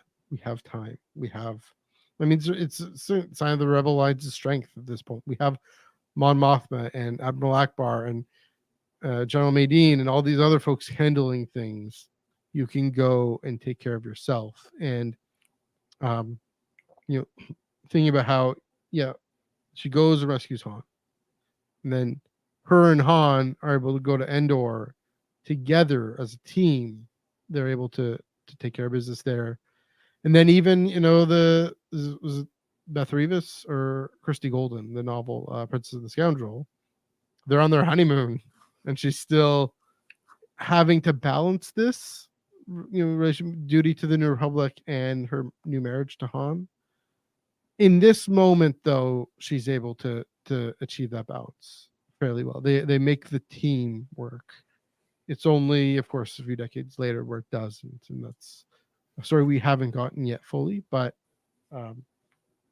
this really, again, bringing this home, almost to say, that moment with Kira on Home One, bringing back this idea with Han. That's also a spark that propels her forward, and she's only able to make good on it at the end here. But, again, Kira having this legacy by saying you're better for him than I am. Go for it.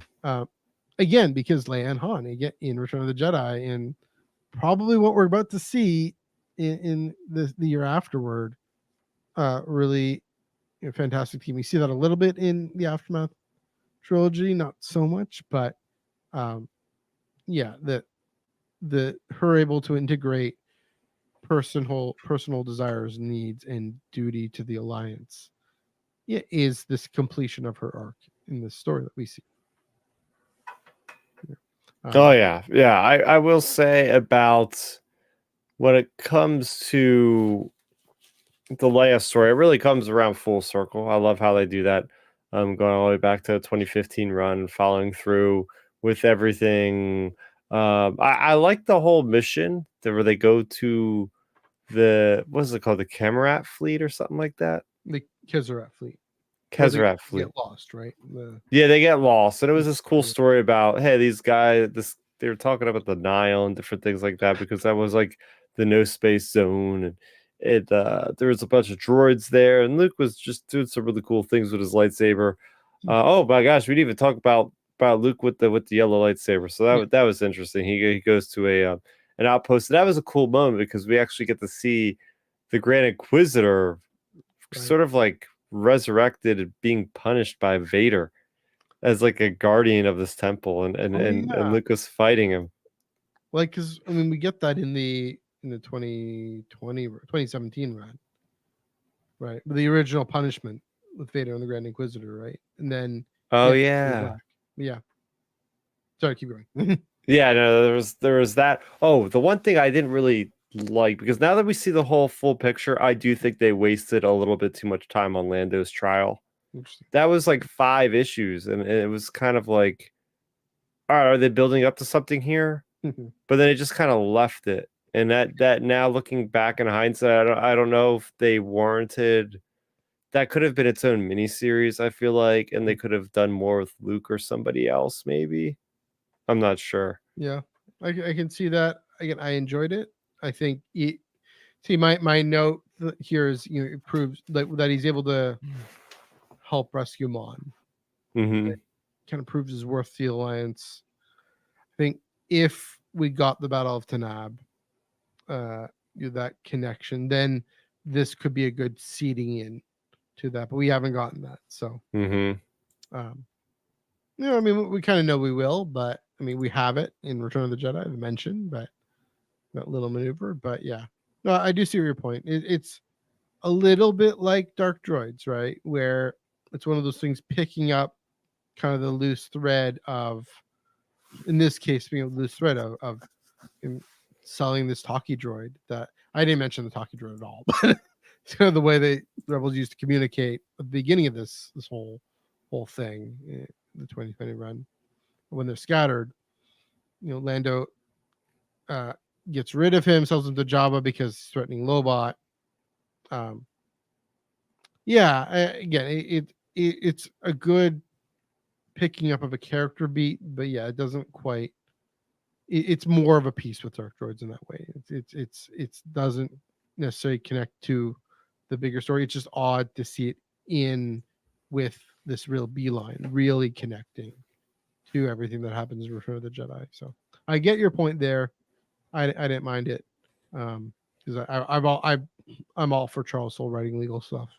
It's fun, but yeah. So the purifying of the crystal was a really cool moment for Luke. The Falinasi, who are these people that originated, I think, on Jeddah, that are at one point force sensitive, or they do something that they might even deal with the dark side, I think, to a certain degree, or something like that.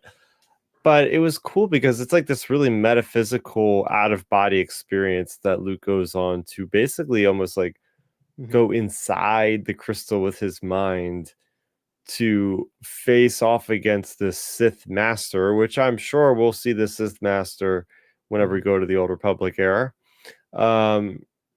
To basically turning this red crystal to white, or eventually he gets the green crystal. But it was a test. It was a test to see, like, okay, if he's going to possibly turn his father Vader to the good side, he's got to basically do a smaller version of that and practice on a dark side imbued object, which is a kyber crystal. So it was a really cool kind of test and trial for Luke to, it was I think it was like a 2-issue little story essentially, but it was a neat to really see Luke going around trying to get this advice. We always hear these stories about Luke in this era, like after Return of the Jedi, like going around on his own. There's no Jedi Council. There's no proper tutelage for a Jedi at this point. He's got to do it himself. And he goes to Christophsis from the Clone Wars movie, and I think that's being run by the Imperials or something. And it's just like this cool little Star Wars adventures with Luke Skywalker. I love those. Cool adventures, but again, talk about the beeline, right? Yeah. That's such a direct link to say, oh, it's like purifying a crystal, right? Returning Anakin, purifying the crystal. Which I removed the comic from that 2017, where Vader bleeds his crystal. That's part of as this key part of killing Anakin and trying to exorcise him from his self, kind of reverse exorcism in a way. And he has to reject Anakin. Luke, almost, it's almost like he doesn't have Vader's lightsaber. Maybe he does eventually, but he doesn't have it on hand. Yeah, it's this wonderful image of the kind of mindset he has to go through, kind of thing he has to really, that's the thing, the aftermath of ESB. Is this true? He has to really face it. He does in that hallway on that kind of bridgeway on Endor. I believe the truth that you're Anakin Skywalker, my father. And he says it in such a serene way, in a meditative way almost, and that the meditative way of cleansing a kyber crystal, right? Yeah, it was really profound, in way of getting us to think about what he's about to face going into. So that's what's so brilliant about getting this beeline, how effective it was. Is it really, it pushes the characters into it, right? Like I've talked about Leia. Yeah, it pushes Luke and saying, almost to say from the beginning of Return of the Jedi, this is what he's on about, even though, he goes back to Dagobah and then goes off and into the kind of the midpoint in the second act. The first act is all about what Leia has been propelled into, right?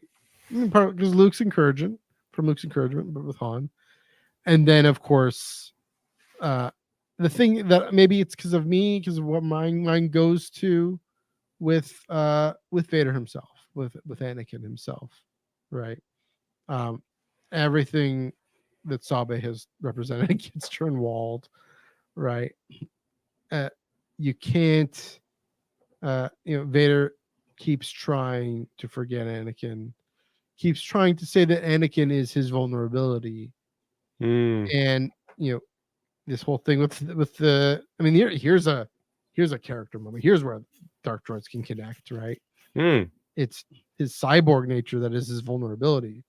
It's this thing that is keeping him under heel to Palpatine. It's the thing that makes him unable to overthrow Palpatine, because it's also the thing that is most distant and separate from Anakin, that is trying to obscure Anakin. It's this vision, or not this vision, this metaphor, this image of, I got the mask over me. Whenever the mask cracks, right? For Ahsoka, for Obi-Wan, Sabe gets an eye. Sabe gets an eye. It was really, oh yeah. That is the gradual weakening of Shroud, until again, I've said this multiple times, but at the very end, the moment where the crystal turns. I mean, that'll be an interesting little moment, but I'm just thinking the moment where Anakin fully returns, and Luke takes off the mask. Help me take this mask off. Luke, help me take this mask off, right? He's in that place. And so the way Greg Pak had us thinking about this all the way from the beginning, like you said, from issue number 1 all the way to issue number 50. I mean, I was going to think about it anyway, but the way Greg Pak leads us through this story, and again, bringing Luke into the Vader run to tell that story, to show, Sabe is looking at Padme's legacy. It is also Anakin's legacy. It is the legacy of someone who went in and took action. And I mean, that's also Leia going and getting Han. I mean, that's a very Anakin moment, right? Luke saving everyone from that planet killer, Tantaz's planet killer. Again, a very Anakin moment too, in his ability to gather and to gather up the power of heroism. I mean, it gets more Padme, but still, it's at the very least, if it isn't necessarily Anakin, it's everything about Sabe. Again, I keep saying this. It's to remind Vader of Padme, and Padme is that link to Anakin, and so Luke can become that link to Anakin again as Padme's son. Yeah, it was, a really, really wonderful conclusion to my favorite thing in Star Wars is this Anakin Vader relationship. And so I especially credit to Greg Pak for bringing this up, but everything that led up to it. Yeah. Oh yeah. Well said, man. Well said. So yeah, there's a lot that happened. A lot of good character moments, right? We're seeing the cracks in Vader. We're seeing Luke become more confident. We're seeing Leia becoming resolute in saving her beloved Han. We're seeing even Lando Calrissian get quite a bit of development and going from a scoundrel to a hero of the rebellion. So Charles Soule and company, everybody behind the teams there at Marvel, Star Wars, you pulled it off. There you go. One last thought about Lando. I mean, one of the most gripping emotional moments, the series of gripping emotional moments, is, well, at least one of them, this dialogue between Lando and Lobot about friendship. And because it really is Lobot who, again, is another theme, right? These characters having this effect on other characters. Lobot is who summons Lando to be something greater, to be someone greater than just the scoundrel, than just even a Baron administrator, right? Even though Lobot was his support, but there was always something more. I think I remember talking about this when that issue came up, that Lando has all these faces, has all like Vader, has all these masks that he has to wear with everybody, but Lobot is the one person he doesn't have a mask for. He doesn't need a mask for, and that hopefully that moves him to say, okay, what about maybe with Luke and Leia? Maybe he doesn't need a mask, and Chewie. Maybe he doesn't need a mask for them. Maybe in this coming year we'll see. Maybe with Han, he doesn't need a mask. Oh, We'll see. I mean, again, we see that a little bit. We don't really see Han and Lando interact in the Aftermath trilogy, but yeah. So, I mean, Lando does. I haven't mentioned him all that much. I have mentioned in the past he does get more story here because he doesn't get as much in Return of the Jedi on his own. But yeah, it was an interesting little piece there. But yeah, bringing the big three and the fact that I'm ending on the big three. We're ending on the big three of Luke, Leia, and Vader. That big three shows, yeah, that this run, this overall era, was really successful. Ultimately, in doing what it set out to do, in telling a and I'll ask you your thoughts on how was it successful or not, but what was successful, what worked, and what didn't. But yeah, getting Luke, Leia, and Vader from Empire to Return of the Jedi. We mentioned this a little bit already, and getting the overall alliance from Hoth to Endor, and be able to tell a meaningful story that we haven't seen, namely with Kira, that does affect that transition, that switch of the big characters. So yeah, one of the great moments in Star Wars comics. It's going to go down in history as one of these incredible achievements. Again, not everything worked though, and you comment, not to leave it on, don't want to leave it on a downer, but let's start. What do you think may have been missing? What we didn't see? We mentioned the Death Star. We mentioned Val Tanab. What kind of things didn't we necessarily get that maybe there might have been room for? I mean, yeah, just list them. Those are the big ones. I really expected to see the Bothans. I don't understand why Lucasfilm has gone 10 years into storytelling and we don't see a Bothan. Is this just like we're never gonna see like the birth planet of Yoda? I feel like at this point, like I just don't think we'll ever see him. We got him. And it's funny because I see in comment sections all the time, like somebody thought the Wolf Band and that screenshot of the skeleton crew lineup of the pirates were like, oh, is this a Bothan? No, this is just Sistavarian from The New Hope. Like people just want to see a Bothan so bad, they're just nipping at the bud at this point. Mm-hmm. But that I thought we would see Luke there on Tatooine building the green lightsaber. Mm-hmm. I thought we might get a reference to Dash Rendar. We did get a reference to Prince Caesar at least, so that was cool. There we go. But yeah, mm-hmm. Just the usual, Battle to Nab, different things like that. Mm-hmm. And maybe ended on the positive note. We're heaping praise. I've heaped praise. What do you think? Would you say worked the best thing that worked in this era? Oh, the best things that worked are, I will say, like the villains I felt were pretty strong between Commander Zara, between Kira. The Emperor was fantastic in the moments that he was sparsely in. He really showed up and just like put Vader in his place. So seeing the strong villains, I would say was good for this one. Yeah, that's true too. I haven't thought too much about that, but yeah, villains, but also to say, okay, this is Imperial. Are they villains? Are they? We're cheering for them. We're cheering against them. What's happening here? Kira. Yeah, we're cheering for her. We're cheering, kind of hoping, not sure where she's going. Sabe, we had no clue. Like there was a moment with Sabe. She's so deep undercover in herself that she kind of breaks away from the rest of the handmaidens. We're still alive, by the way. Yeah, so a lot of, maybe my answer will be then to say, even though we know where these characters end up because of this film in 1983,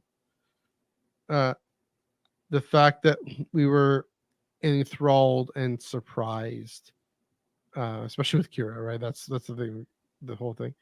But even the things at the end here that were again with the point with the Kyber crystal that you mentioned, and the Alderaanian fleet, and the ways in which they get there,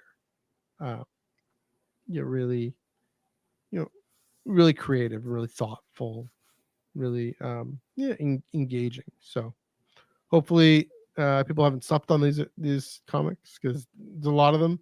You gotta be, I don't know, I were you able to count how many comics? There's got to be like 200.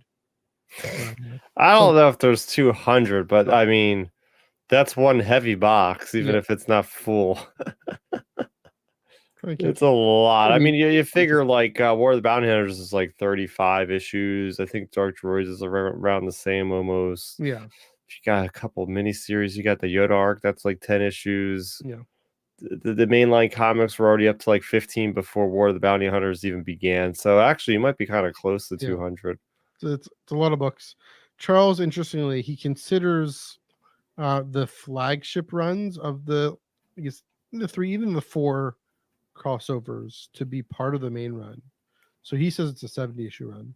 So you can kind of see a little bit. I mean, if you consider Kira's whole thing as this sort of, as maybe a main character in the main run, if you will. I mean, we're talking about her as a main character in this era. So, that's all. It's academic, I guess, but yeah. So anyways, worth all the money we spent, all the time, all the effort. Yeah. By and large. There you go. Any last thoughts? I think we've made it. I think we did it. I think we went on full exhaust mode with this one. Yeah. Good thing we don't do lunchtime reviews anymore, because we would have had to split that into like 3 weeks at that case. Which is the worst idea. But also we would have done something special then. No, it was this is also a good time for us to do this. Yeah. So I guess any last final thoughts on the era, the Hansicle era? Yeah, a lot of fun, a lot of good adventures, a lot of big surprises, a lot of revolutions. We got everything from horror to adventure to epic fight scenes and everything in between. So yeah, it serves well on all Star Wars fronts, I'll say. And Chris, you and I will be able to say it is the birth of this iteration of the Tractor Beam podcast, which I think is going to be what the Tractor Beam Comics Reviews is for for the more than foreseeable future. So there we go. We can point to that as I might look at changing the intro video, but for now, definitely being a fun ride. Okay, I think that's it. Next week. So the series over. Guess what? Insurgency Rising #1. We're into. Is this a bridge between eras? I think Joel is saying it's it is bridge between eras, or is this the next era? Are we right in there? After Jakku? Well, Insurgency Rising is about the Battle of Jakku run. Is that like this 12-issue thing? Hold on to your pants, by the way. It's coming in hot. We're gonna get. Man, I just seen. You caught me off guard when you asked me the one question. The only reason why is because I was gawking, open slack-jawed at an image that Mark Panizia posted on Twitter that I won't even tell you because I know you don't like learning about anything with the comics, but it's a spoiler from issue 3, and there's a character in there that wasn't on any cover or anything, any solicit, and I'm just saying, holy crap! I'm actually happy I seen it. Because that actually gets me even more excited for this. End up seeing it. Joel will probably send me messages. Don't look at my Twitter. Don't look at my Twitter. I already retweeted it. So we'll get to where if someone is curious. But I guess here's the question: is this going to function as sort of this bridge? More so, it's probably going to be both. More so as this more bridge, epic between the ESP referring to the Jedi era and whatever this next, probably all the way to the Mandoverse potentially era, or like a bridge between them, and here's what I'm suspecting: it's going to start seeding things in and be really this prelude to the next era. Either way. I mean, I'll let you maybe speculate on that, but either way, we're going forward. We're moving right ahead. It's literally next week. You know, on Vader 50 was last week. Got a 2-week gap, and then boom, we're right into it. Children's Rising #1, also Inquisitors #4. Rodney Barnes going back in time a little bit. That's all right. Kind of into the early dark times. Yeah. So I know which of these two you're looking forward to most, but what do you think? Yeah. I am looking forward to Inquisitors 4 because there's a lot of mystery in that. What's going to happen with Tensu Run? I mean, his fate is unknown to anybody right now. Could he be an Inquisitor? Is he going to die? Is he going to live off and maybe join the hidden path with Cal Kestis or something like that on Tanalorr? There's a lot of things that could happen in that. So that's why I'm excited just to know the fate of what happens to an unknown character. Final issue, right? Should be the final issue. Yeah, we're going to have the ending of a story and the beginning of one the same week, which is always fun. Yeah, fourth and final issue. What do you think though with the Battle of Jakku, this 12-issue series? Yeah, I'm excited because it's an exciting for me as a freaking selfish Star Wars fan. I don't have to wait an entire year to get the story. It's going to be like watching a weekly series on Disney Plus or something, where it's like almost every week I get to tune into a new chapter in this story for the most part. I think we're getting like 3 issues a month on average for the next 3 months. So it's going to be really fun to just buckle up. And you look at the comic schedule, it's pretty light. So I understand why they're doing this, because besides Battle of Jakku, I think all we have is like the all we have is the Ahsoka adaptation, I think that's coming out. So it makes sense why they're pushing this so much, because obviously Marvel needs to make money. So they can't afford to just put out like 2 issues a month anymore for Star Wars. So there's that, but then I'm also happy that's the case, because it's like, yes, more Star Wars interconnected stories. And it's written by Alex Segura, who's been a longtime comic book writer. He's done the Poe Dameron Freefall young adult novel. So to have a single creative working on 12 issues within 3 months means we're going to get a really tight story, unlike anything we've really experienced before in such a short amount of time. So I'm excited to see how that goes. Obviously, the spoilers, the things I've seen already look really tantalizing.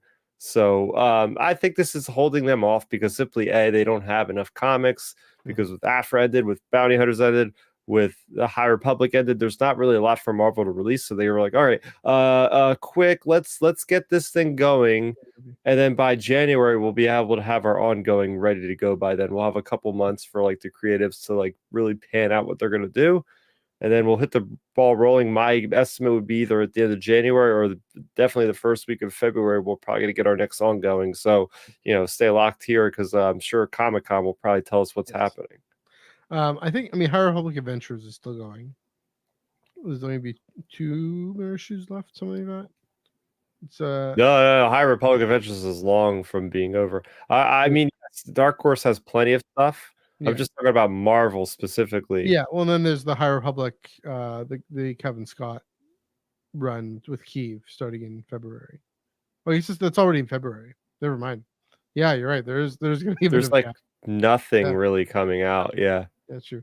I will read this off very quickly. So October 2nd, number 2 is October 16th, number 3 is October 30th, November 6th. So, there's a 2-week gap between 1 and 2, and then 2 and 3.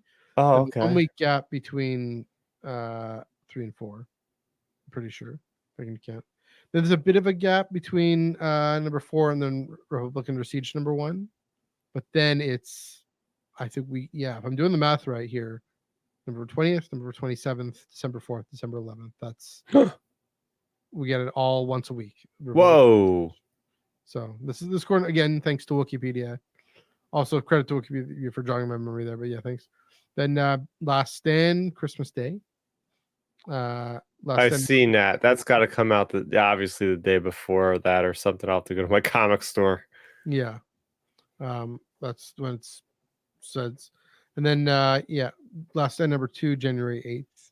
And then 3 and 4 are TBA. So Yeah, pretty quick clip. I guess what you're saying, in terms of our experience of reading, it's going to serve as a kind of a bridge, kind of a transition. I can see them seeding things in. I can see them starting to set things up, or at the very, because they got to have whatever's next really sorted out by now. I mean, they're going to probably tell us in New York. So, yeah, I mean, the way these production schedules work. So, yeah, I think I'm suspecting it's going to be story-wise going to be going to be a prelude, going to be kicking some things off, especially because after Return of the Jedi, the deck is cleared. We have this era, this aftermath. We have this era. We have so much time. You don't have to have Luke Skywalker doing this exact thing by this amount of time. They have so much time. They could put in several new villains, have several new storylines we never heard of because we just haven't been here yet. So obviously with building up to the Battle of Jakku, you can't do a whole lot of crazy stuff because there is the Aftermath trilogy, there is the Alphabet Squadron, there is Shattered Empire comics, so there is quite a bit of predestined events that sort of happen. Even the Battlefront 2 campaign you can't forget about. There is already a lot of stuff in this era, so they already know, like, okay, there's a lot of good stuff to mine from here. But we also have like a certain track we should be on too, but yeah, it's gonna be, and also just gonna be different. Coming out so quickly, it's gonna feel like you said, it's gonna be easier to remember what happened. So yeah. All right. So again, that does it for now. Again, plugs at the end. You can follow us Twitter, Instagram, Threads at Iron Cannon Pod. This past Monday, what did Joel and I talk about? Talked about the last, or maybe the next publishing initiative. Kind of speculated a bunch of things. This coming Monday, Joel, right here on Star Wars Underworld Podcast Network, Star Wars Underworld YouTube channel. I'm talking about the Iron Cannon Podcast. Mondays at 8:30 p.m. Eastern, 5:30 p.m. Pacific. We are talking about Indigenous issues, Indigenous reconciliation. Here in Canada, it is National Indigenous Truth and Reconciliation Day, and so I'm going to make good on that by exploring those themes, both in universe and out of universe. And yeah, looking forward to that conversation. What's Outer Rim Transmissions up to? I will find something to talk about because right now it's been light on the Star Wars news. So we shall see. We shall see. I would say stay tuned. We'll be live on Sunday at 7 p.m. Eastern talking about something. There we go. And you can, of course, find that youtube.com/StarRaptor and Twitter at StarRaptor. You see there on the screen. You can follow me, my personal Instagram, MNEUG1138. Personal, also foodie Instagram, beaches.foodie, FOODIE. Gonna get some fried chicken while eating Return of the Jedi. I think that's, well, no, gonna eat some fried chicken while watching Return of the Jedi. Gonna eat Return of the Jedi. That makes sense. We've been going for 2 hours. Sorry.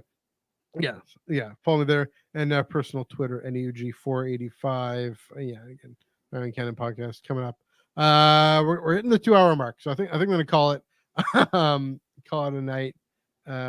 Next week, Insurgency Rising. If you haven't read a Star Wars comic, but you're curious, this is a perfect onboard. Insurgency Rising #1. Give it a shot. Give it a look. Everything's looking good there. Go to your local comic book shop. Check those out. Also, check out the omnibuses. I mean, there's omnibuses of all these books, or maybe there will be soon. They're all on digital since 2020, but see what your local comic book shop has and back issues. Anything that piques your interest. Also, please do drop us a note or drop us a line here. The Discord server, for the mention of the Discord server. We're in there too. If you have any questions, any thoughts, feel free to the link down there. Get in there and tag us. There's a whole paper canon discussion there. So please do check that out. We're coming up on 2 hours, so I'm gonna call it. But yes, please do check out next week's comics and next week's back to normal kind of podcast.